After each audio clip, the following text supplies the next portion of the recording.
This is a national emergency. Detonator charged.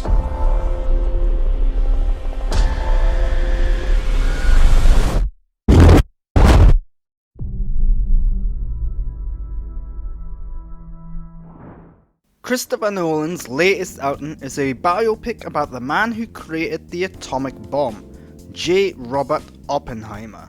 It tells the story of the bomb's creation, the debates and ethics around it, and the political ramifications of its use in what is an exquisitely made film with fantastic performances, marred only slightly by its length and dense content.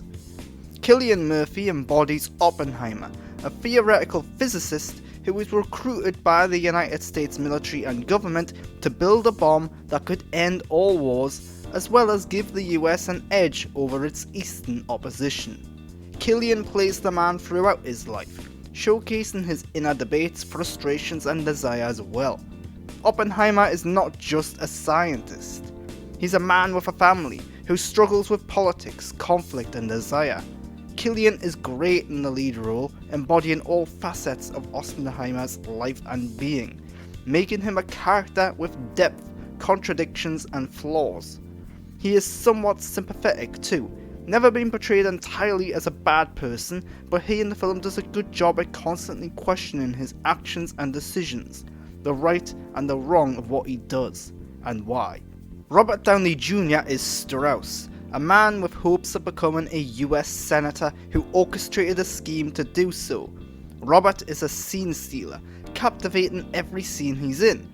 He's a man of layers who shows specific sides of his character to certain people, but is very different behind their backs. His performance is suitably nuanced and subdued too. It may be Oscar worthy, and it's one of Downey Jr.'s best to date. The rest of the cast is full of famous names and faces, some in large roles, others in cameos. Each one of them does a good job at pushing the story forward. While there are a lot of characters in the film, it never feels like too many, nor do any of them feel shortchanged. It does make remembering their names and roles a challenge, but Nolan does a decent job at making their roles and personalities stand out.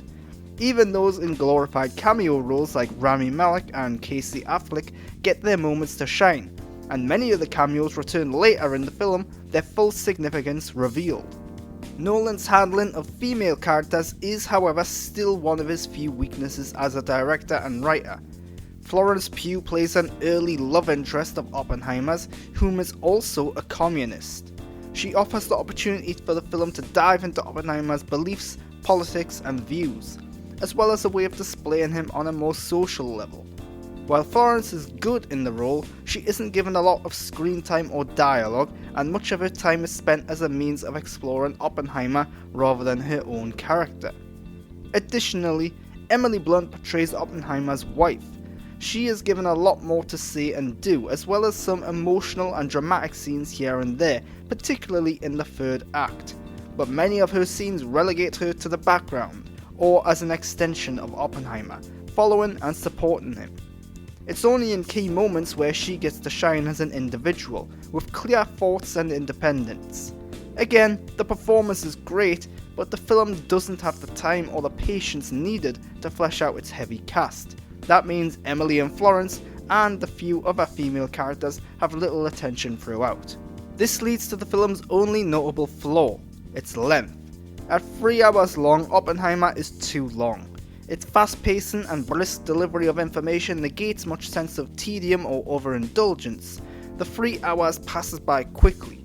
The problem is that there's a lot of story and a lot of characters, and the film barely fits it all in.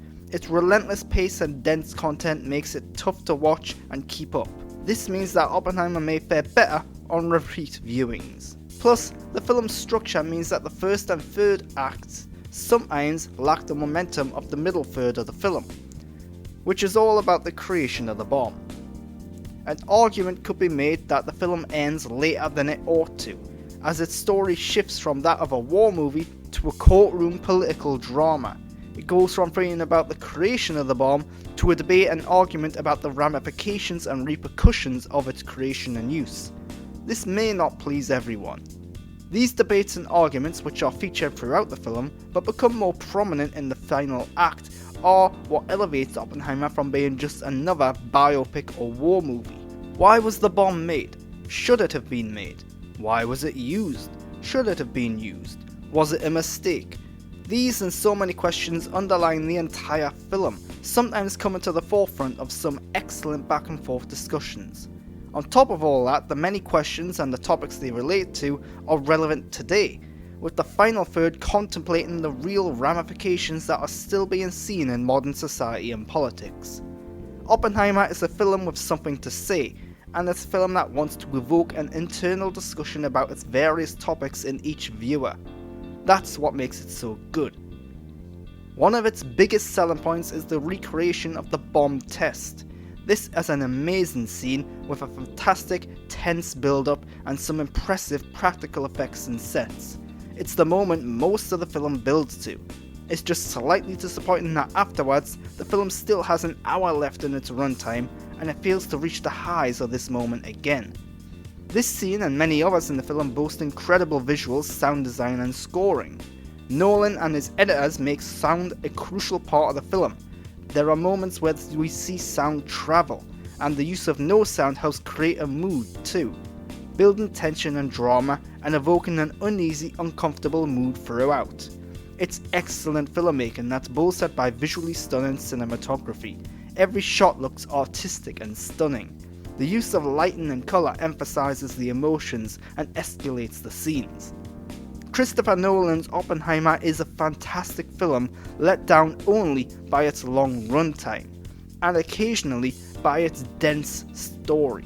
But its focus on the character of Oppenheimer, the politics of the time and the many debates surrounding the atomic bomb and its use make this something special.